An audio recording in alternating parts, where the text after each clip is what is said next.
que você vai ouvir neste vídeo talvez seja a denúncia mais grave já feita contra o judiciário brasileiro. E não, isso não é teoria da conspiração, não é desinformação, não é boato de rede social. Isso está documentado com nomes, datas, prints, decisões, planilhas e mensagens de WhatsApp. E foi revelado por uma investigação corajosa conduzida pelos jornalistas David Agap e Eli Vieira, publicada pela plataforma Public e pela organização Civilization Works. E o que essa investigação mostra é simplesmente brutal. O Brasil sofreu sim um golpe de Estado, mas não com tanques nas ruas ou militares no poder. O golpe foi dado de dentro do Supremo Tribunal Federal e do Tribunal Superior Eleitoral, com o silêncio ensurdecedor da imprensa, com a cumplicidade do governo e com os aplausos de quem deveria denunciar. Agora, com provas, podemos dizer, os réus do 8 de janeiro foram vítimas de uma perseguição política sistemática. Em 8 de janeiro de 2023, manifestantes invadiram os prédios dos três poderes em Brasília. Houve vandalismo? Sim. Foi um golpe de Estado armado? Não. A maioria dos manifestantes era pacífica. Muitos chegaram depois dos atos. Alguns estavam ali para orar, vender bandeiras ou apenas protestar. O que veio depois foi a resposta mais desproporcional e arbitrária da história recente do nosso país. Prisões em massa, idosos, mães com filhos pequenos, gente sem antecedentes criminais. Todos jogados no mesmo balaio, rotulados como golpistas e terroristas. E quem comandava tudo de seu gabinete era Alexandre de Moraes, ministro do Supremo Tribunal e, na época, também presidente do Tribunal Superior Eleitoral. Um homem com um poder total, investigador, promotor e juiz da causa. O que ninguém sabia, ou pelo menos fingia não saber, e agora foi revelado pelos arquivos do 8 de janeiro, é que Moraes operava nos bastidores uma força-tarefa clandestina, secreta e inconstitucional, digna dos regimes soviéticos. Essa força-tarefa funcionava dentro do Tribunal Superior Eleitoral, mas tratava de casos criminais, o que é ilegal. E operava da seguinte maneira: eles vasculhavam as redes sociais dos manifestantes, classificava cada um com uma certidão digital, e com base nessas certidões, eles decidiam quem ficava preso e quem seria solto. Não importava se a pessoa tinha quebrado algo, ou se ela não tinha cometido crime, ou se tinha vendido algodão doce, se ela estava ali para vender bandeira, nada disso interessava. O que interessava era o que ela postava, curtia ou comentava nas redes. Postou que Lula é corrupto? Positivo. Usou verde e amarelo? Positivo.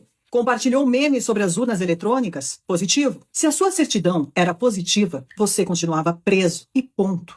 A investigação revela os principais nomes por trás dessa operação. Cristina Kuzahara, chefe de gabinete de Alexandre de Moraes, que coordenava os bastidores. Eduardo Talhaferro era chefe da assessoria especial de desinformação do TSE. E Ayrton Vieira, um juiz instrutor do STF, responsável pelas audiências de custódia. E tudo está documentado em mensagens de WhatsApp oficiais. Em uma delas, Ayrton Vieira, que deveria ser imparcial, escreveu em tom sarcástico e cínico que nas audiências de custódia possamos dar a cada um o que lhe é de direito: a prisão.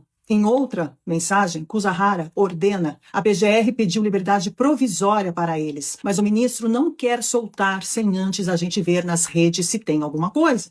Ou seja, as prisões estavam sendo mantidas de forma ilegal, enquanto a equipe de Moraes, ou melhor, a Gestapo de Moraes, vasculhavam as redes sociais dos presos. Um dos casos mais absurdos é de um vendedor ambulante, Ademir Domingos Pinto da Silva. Foi preso mesmo sem ter participado da invasão. Ele estava lá só para vender bandeiras e foi classificado como positivo por tweets de 2018 criticando Lula e o PT. Ele passou 4 meses na prisão e agora ele usa tornozeleira eletrônica. Uma mulher foi classificada como positiva por compartilhar uma petição com 0 visualizações. A pastora Marisa Lobo, de São Paulo, foi condenada a 17 anos de prisão por ter ido rezar em Brasília. A aposentada Vildete da Silva Guardia, de 74 anos, foi presa por engano.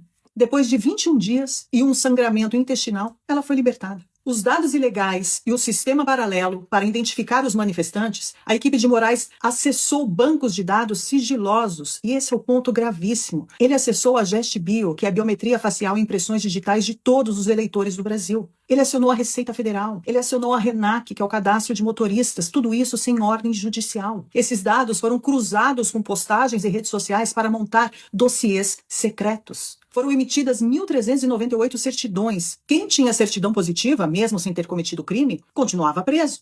Através dessa denúncia, juristas de peso se manifestaram. Marco Aurélio de Mello, o ex-ministro do STF, disse que essas são penas de assassinos e não de manifestantes. O especialista em liberdade de expressão, André Marcília, escreveu que o mesmo órgão que julga está produzindo as provas, e isso é autoritarismo. Ives Gandra Martins, grande jurista, disse que Moraes criou uma força de repressão que a Constituição jamais previu.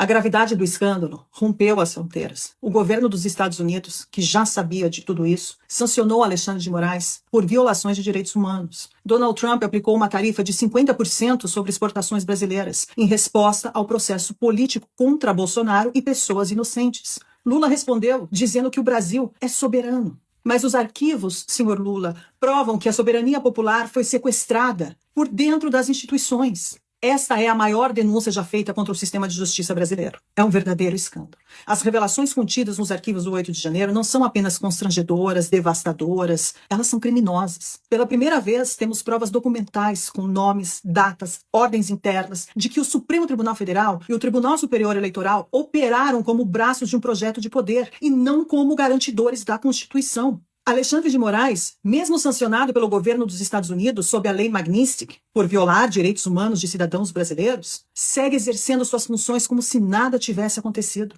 Não pediu afastamento, não foi investigado, não se explicou à nação. Pelo contrário, ele respondeu às denúncias com ainda mais autoritarismo. No dia seguinte, as manifestações massivas que tomaram as ruas do Brasil em dezenas de cidades, denunciando a escalada da censura, da repressão e do arbítrio judicial, Moraes decretou prisão domiciliar contra Jair Bolsonaro, sem novo fato, sem crime em flagrante, sem justificativa que se sustente à luz do direito. A reação imediata de um togado acuado não foi argumentar com provas, foi calar com tornozeleiras eletrônicas todos os seus opositores políticos. O verdadeiro golpe de Estado no Brasil não partiu das ruas, partiu dos gabinetes blindados das mais altas cortes da República. Um golpe sem armas, mas com algoritmos, sem tanques, mas com biometria facial, planilhas e hashtags invadidas e manipuladas. Um golpe que substituiu o devido processo legal por grupos de WhatsApps